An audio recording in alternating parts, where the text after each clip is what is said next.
तो मेरे पास यहाँ पर गेट 2024 इलेक्ट्रिकल ब्रांच से 1 मार्क का क्वेश्चन पूछा गया है। क्वेश्चन में हमसे ये कहा जा रहा है कि ये जो मैट्रिक्स हमें गिवन है इसके करस्पॉन्डिंग जो आइगन वैल्यूज़ हैं उनका हमें सम बताना है और आंसर हमें नियरेस्ट इंटीजर की तरफ राउंड ऑफ कर देना है। अब ध्यान से देखिए, यहाँ जो आपको मैट्रिक्स गिवन है that is A is equal to 1 2 3 4 और इसका स्क्वायर। तो पहले हमें ये मैट्रिक्स मल्टीप्लिकेशन करके A निकालना पड़ेगा, यानी हमें 1 2 3 4 को मल्टीप्लाई करना पड़ेगा एक ऐसे मैट्रिक्स में जिसमें सेम 1 2 3 4 एलिमेंट्स दिए हुए हैं, और फिर जो रिजल्टेंट मैट्रिक्स आएगा that is going to be our matrix A, and फिर उसके करस्पॉन्डिंग जो आइगन वैल्यूज होंगे उसका सम हमें निकालना होगा। तो आप जानते होंगे मैट्रिक्स मल्टीप्लिकेशन हम कैसे करते हैं, हम मैट्रिक्स मल्टीप्लिकेशन रो और कॉलम वाइज करते हैं। जैसे जो मेरा यहाँ पहला एलिमेंट आएगा वो कैसे आएगा, वो आएगा पहले रो और पहले कॉलम को मल्टीप्लाई करने पर। और कैसे मल्टीप्लाई किया जाता है, तो जो करस्पॉन्डिंग एलिमेंट्स होते हैं उनको हम मल्टीप्लाई करते हैं, यानी जैसे ये पहले रो और पहला कॉलम का जो एलिमेंट है वो हमारे इस पहले कॉलम के पहले एलिमेंट के साथ मल्टीप्लाई होगा, तो यानी 1 into 1 प्लस ये जो 2 है ये किसके साथ मल्टीप्लाई होगा, ये मल्टीप्लाई होगा इस 3 के साथ, तो ये आ जाएगा 2 into 3। सिमिलरली जो हमारा यहाँ पे एलिमेंट आएगा, ये कौन सा एलिमेंट है, इसकी अगर हम बात करें तो ये है हमारा A12।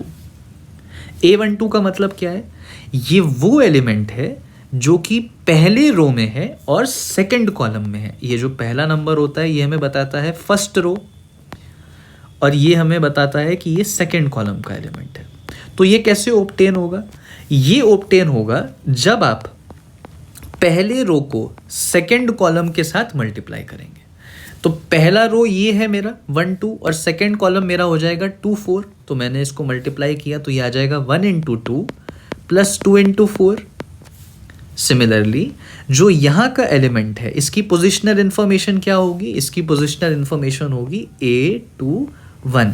तो ये कैसे ऑब्टेन होगा, ये ऑब्टेन होगा रो 2 को कॉलम 1 से मल्टीप्लाई करने पर। मतलब ये जो रो 2 है पहले मैट्रिक्स का दूसरे मैट्रिक्स के पहले कॉलम के साथ मल्टीप्लाई करने से ऑब्टेन होगा, तो ये आ जाएगा 3 into 1 प्लस 4 into 3।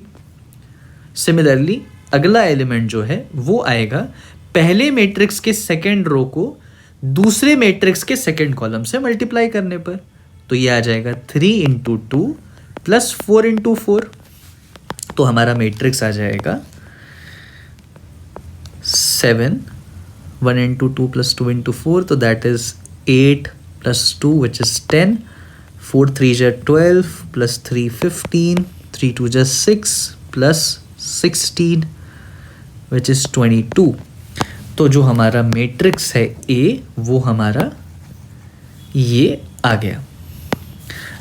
अब हमें ये कहा जा रहा है क्वेश्चन में कि इसके करस्पॉन्डिंग जो आइगन वैल्यूज़ हैं, क्योंकि ये 2x2 ऑर्डर का एक स्क्वायर मैट्रिक्स है तो इसके करस्पॉन्डिंग 2 आइगन वैल्यूज़ होंगी λ1 और λ2। तो जो इनका सम है हमें वो फाइंड आउट करना है, और हम ये बात जानते हैं कि जो सम ऑफ आइगन वैल्यूज़ होता है वो किसके बराबर होता है, वो आपका बराबर होता है सम ऑफ प्रिंसिपल डायगोनल एलिमेंट्स के। यानी यहाँ पर आंसर आ जाएगा λ1 प्लस λ2 इज इक्वल टू 29, और यही हमारा इस क्वेश्चन का आंसर है। तो यहाँ पर हम आंसर लिख देंगे 29।